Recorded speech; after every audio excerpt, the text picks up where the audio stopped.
Hello বন্ধুরা, কীভাবে 50 piece মাছ দিয়ে আলুর তরকারি রান্না হয় তা দেখিয়ে দিলাম। প্রথমে ভালো করে মাছগুলো ভাজবো। এখন আলু ভাজবো।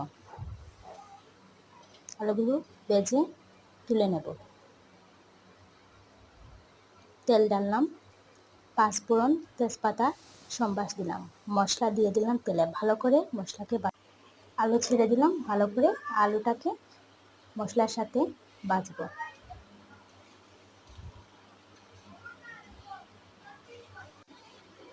পানি দিয়ে কষাবো। ভালো করে নাড়াচাড়া করলাম। এখন পানি ঢেলে দেব। ভালো করে পানি ফুটে উঠলে মাছ ছেড়ে দিলাম। হয়ে গেল মাছ আলুর তরকারি। আশা করি ভিডিওটা সবার অনেক ভালো লাগবে। সবাই লাইক, কমেন্ট, সাবস্ক্রাইব করবেন।